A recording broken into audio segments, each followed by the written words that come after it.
le plus loin de l'aéroport, si vous voulez. Il reste 5 minutes. Quand même.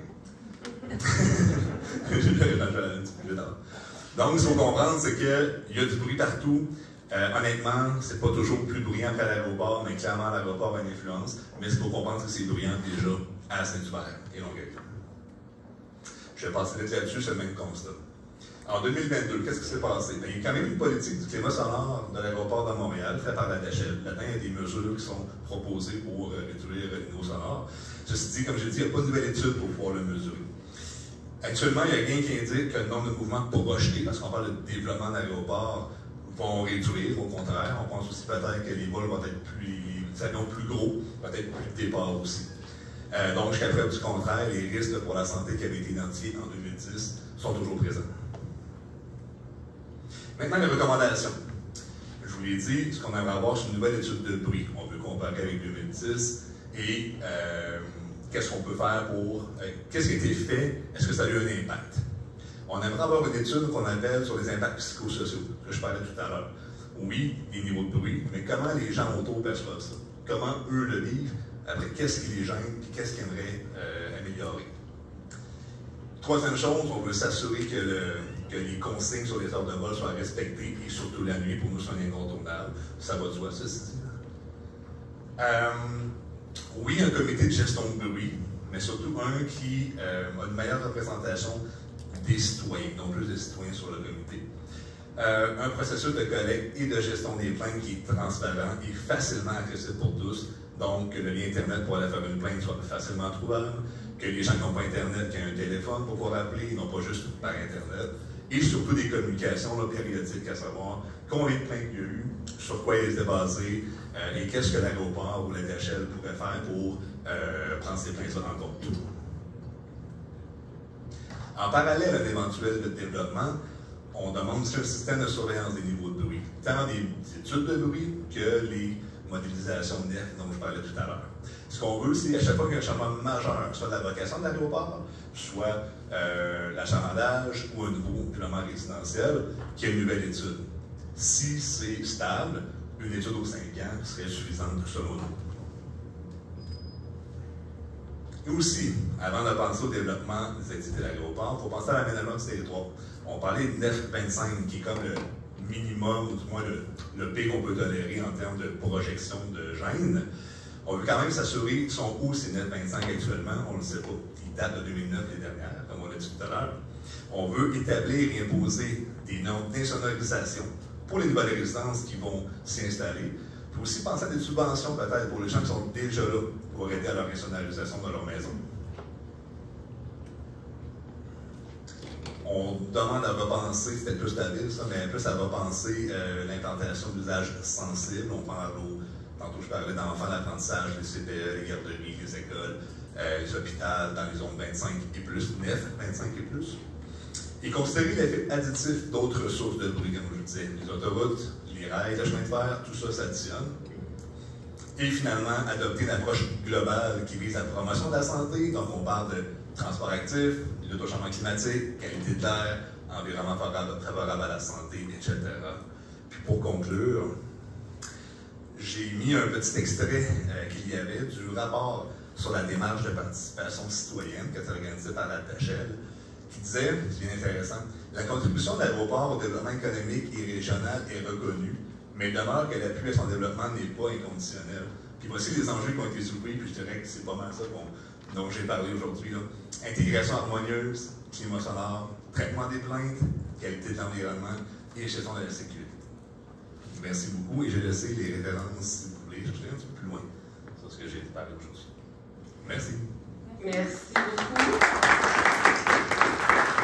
Je vous invite à garder le micro parce que là, on a 15 minutes là, de questions-réponses. D'abord, vous avez été exemplaire dans le respect du temps qui vous est imparti. Bravo, merci. Ça commence bien, on n'accumule pas de retard en partant et je ne le ferai pas plus. Je ne parlerai pas plus longtemps. Je vais passer le micro à Élise qui a déjà plusieurs questions qui s'adressent à vous directement, qu'on a recueillies auprès des membres du panel. Alors, Élise, viens parler dans le micro. Bonjour, merci d'être là. Il y a eu plusieurs questions sur les manières dont c'est possible d'atténuer le bruit. Donc, une première question sur les avions elles-mêmes. Est-ce qu'il y a une façon d'atténuer le bruit des avions? Mais aussi les maisons. Est-ce qu'il y a une possibilité d'aménager les maisons pour qu'il y ait une atténuation du bruit? Puis, il y a quelqu'un qui a demandé si de prolonger, par exemple, le muret anti-bruit sur la 116, ça pourrait aider. Toutes des bonnes questions. D'emblée, je veux dire, je ne suis pas expert en tout ce qui est manière technique d'aménager le bruit des avions.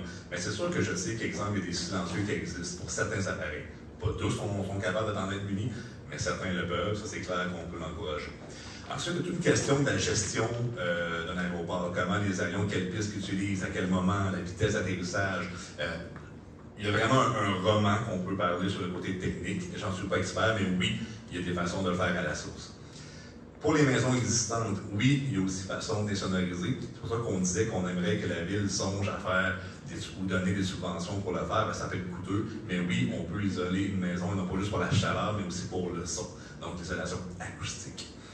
Et dernière question, c'était... le muret anti-bruit de la 116. Honnêtement, je ne connais pas la situation du muret de la 116. Pour faire attention au muret, c'est bon et c'est pas bon. Pour un aéroport, c'est peut-être plus difficile. Les murets sont vraiment faits pour les routes habituellement et leur efficacité va beaucoup varier. Là, je parle juste pour les routes même. La distance par rapport aux maisons, la distance par rapport à la source, donc les voitures.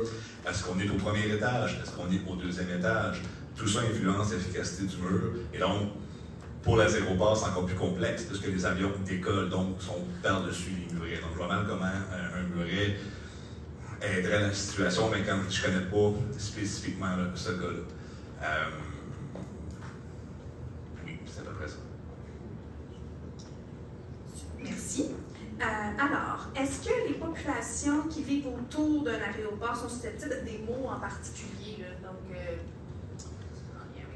ben, des mots, je dirais que chacun réagit différemment aux nuisances. On parle vraiment de nuisances. Il y a des gens qui peuvent, oui, peut-être avoir mal à la tête.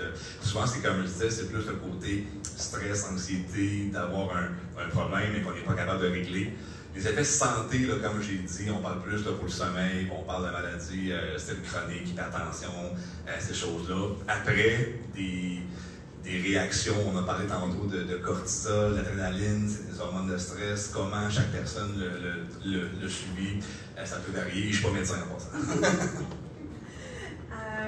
Ensuite, on a, est-ce qu'il existe des statistiques, tout particulièrement sur les effets sur la santé du bruit de la population qui vit autour de l'aéroport, qui pourraient être comparées au reste de Longueuil?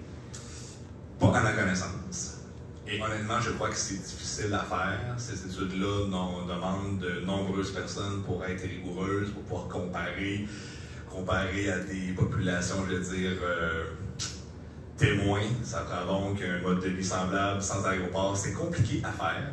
Ceci dit, je pense que la littérature est assez claire, qu'on sait qu'il y a des impacts à la santé potentielle. Je ne crois pas qu'on ait besoin de savoir qui a quoi pour dire qu'il y a un potentiel problème. Celle-là suit. Pourquoi il n'y a pas d'études depuis 2010? La santé publique, la Montérégie, est-ce qu'elle peut faire ces études sans passer par la ville? C'est une très bonne question. Nous, on ne fait pas d'études, on n'a pas les capacités ni les appareils techniques pour les faire, mais ça fait depuis 2010 qu'on demande que des mises à jour soient faites. On le fait encore aujourd'hui. On espère que ça va suivre. Oui. Peut-être sous question, à qui reviendrait la responsabilité de faire ce genre d'études-là? En tant que santé publique, je ne peux pas me prononcer là-dessus, mais c'est sûr que, regardez, un gestionnaire d'aéroport, une municipalité, une action conjointe, j'irai vers ces pistes-là. De là à dire qui est responsable, je ne peux pas avancer.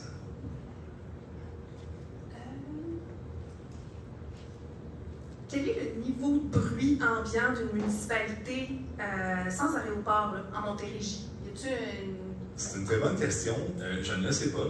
D'ailleurs, on était très étonnés de voir que le niveau de bruit était aussi élevé qu'on a fait l'étude avec les étudiants en 2017. Je pense qu'on pourrait être surpris que le niveau de bruit peut être plus élevé qu'on pense. Mais le prix moyen en Montérégie, j'avoue qu'à ma connaissance, il n'y a pas été d'étude là-dessus.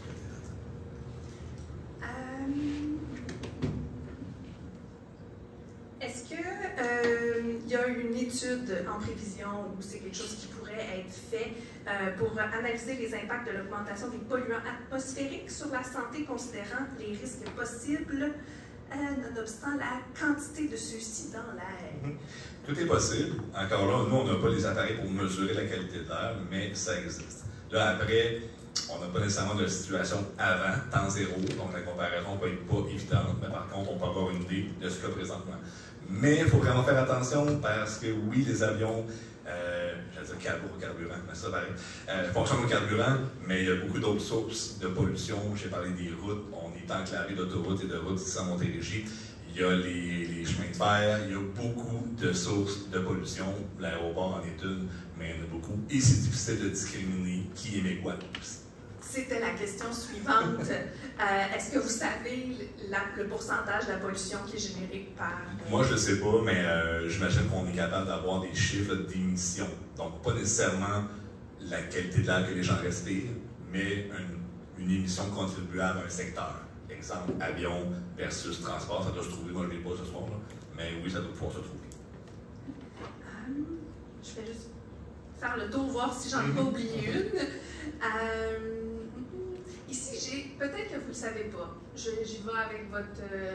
alors, au décollage, est-ce que vous savez combien de décibels un avion pourrait générer? Non.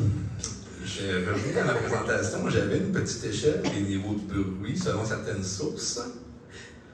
On n'a pas avion, non, un peu. J'ai tondeuse, par exemple. Non, j'ai aucune idée, mais c'est élevé, là. Ça aussi, ça peut se trouver facilement.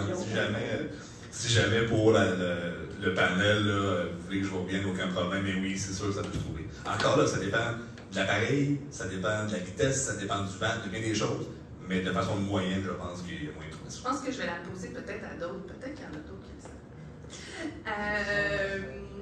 savent. Est-ce... Autour de 125, monsieur, semble-t-il. Donc, ça voudrait dire... C'est élevé, là. On est au-dessus de la tondeuse, de la lampe, du métro, on est élevé, là. Merci, M. Ibrahimi. Et là, la dernière pour vous. Qu'est-ce que vous diriez d'une diminution des vols? Est-ce que ça pourrait rendre plus efficace... Pardon?